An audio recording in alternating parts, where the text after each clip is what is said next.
Hai guys, aku Caca. Dan aku Adri. Dan sekarang kita akan ngajak kalian untuk mengelilingi Gedung Juang. Let's go! Oke, jadi ini pemberhentian kita yang pertama, asik. Jadi ya, selamat menikmati. Nah, ruangan berikutnya ada beberapa barang milik Dr. Muhammad Hatta dan juga milik presiden lainnya. Di sini terdapat mini diorama upacara setelah pembacaan teks proklamasi 17 Agustus 1945 di Rumah Soekarno. Dan di sini terdapat memorabilia Dr. H. Soeharto sebagai dokternya Bung Karno. Oke, next ada beberapa barang milik pahlawan Menteng 31 dan beberapa miniatur lainnya. Berikut ini merupakan memorabilia relatif Hendraningrat.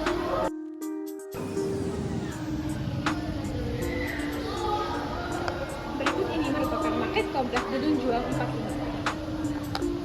Oke, mari beralih ke ruang masa Jepang, di mana kita bisa temui beberapa pajangan dan juga peninggalan tentara Jepang. Nah, beliau merupakan Mr. Ahmad Subarjo, seorang guru mengajar ilmu hukum internasional di gedung Menteng 31. Mari masuk ke ruangan selanjutnya, di mana kami bisa melihat diorama-diorama yang menjelaskan berbagai hal mengenai proklamasi. Oke, yang pertama ada diorama ketika Bung Karno dan Bung Hatta diculik oleh pemuda ke Rengas Dengklok. Selanjutnya juga ada diorama di mana Ir Soekarno sedang merancang atau membuat teks proklamasi di Laksamana Muda Maeda pada malam hari pada tanggal 16 Agustus 1945. Lalu sebelahnya ada rapat di Rengas Dengklok yang menentukan kapan sih dilaksanakannya proklamasi kemerdekaan itu. Nah, diorama yang terakhir, ini diceritakan mengenai raksasa Ikada atau tempat Monas yang sekarang yang ditunjukkan kepada dunia bahwa Indonesia telah merdeka dan sekaligus menunjukkan 1 bulan kemerdekaan negara Republik Indonesia. Berikut ini merupakan ruang penyatuan masa kedaulatan RIS.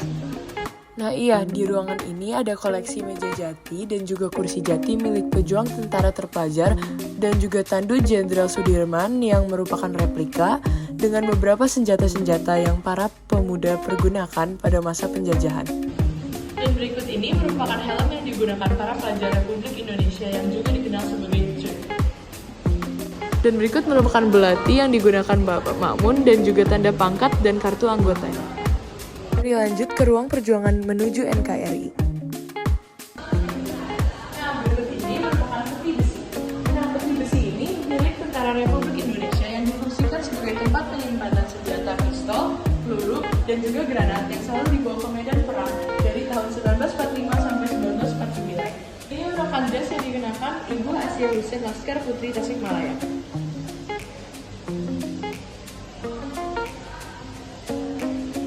Tidak cuma itu, tapi ini juga ada beberapa bendera-bendera yang disimpan di markas Laskar Putri.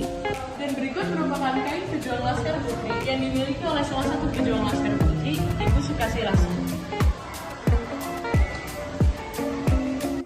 Berikut ini adalah pameran jejak memori kisah hotel dari Menteng 31. Selama ini kita mengenal sejarah gedung Menteng 31 sebagai asrama pemuda.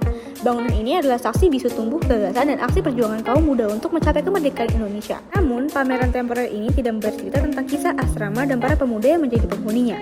Pameran ini bertujuan untuk melengkapi sejarah perjalanan fungsi bangunan, yakni mengisahkan sejarah gedung Menteng 31 sebelum beralih menjadi asrama pemuda. Mungkin banyak yang belum tahu bahwa gedung ini pernah berfungsi sebagai hotel. Hotel yang menjadi tempat peristirahatan para pejabat Hindia Belanda, pengusaha asing, hingga turis yang berkunjung ke Batavia.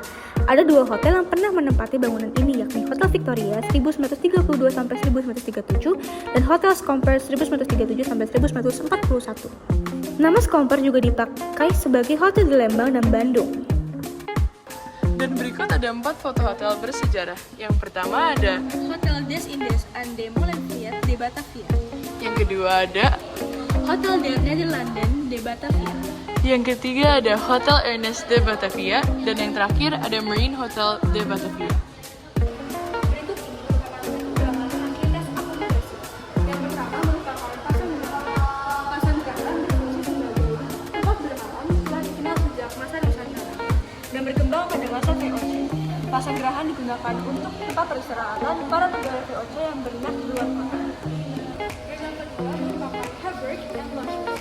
Akomodasi berupa lodgement atau lodgement dan Herberg atau penginapan telah dibangun pada masa VOC sebagai awal Lokasi headquarters biasanya terletak di pinggir dekat pelabuhan. Dan yang ketiga kita ada Hotel Keluarga. Pada periode 1850 sampai 1900-an mulai bermunculan hotel keluarga. Di antara pemilik hotel dan para tamu ada kebersamaan dan keakraban. Dan berikut merupakan situasi akrab antara keluarga menikmati wastafel. Dan yang keempat kita memiliki rumah makan. Beberapa hotel ada yang memiliki dan dikelola oleh masyarakat Indonesia. Mereka lebih suka menyebutnya dengan istilah rumah makan. Istilah dari bahasa Melayu yang artinya hotel. Dan berikut merupakan rumah makan George Aceh. Dan yang terakhir adalah hotel profesional. Sejak 1900-an, banyak hotel yang berdiri adalah nama hotel dengan jaringan internasional. Hotel ini dikelola secara profesional dan berkualitas tinggi. Pemilik hotel adalah para investor lokal. Dan berikut adalah Hotel du Pavillon Smile. Terakhir, ada peta besar yang merupakan persebaran hotel-hotel di Batavia.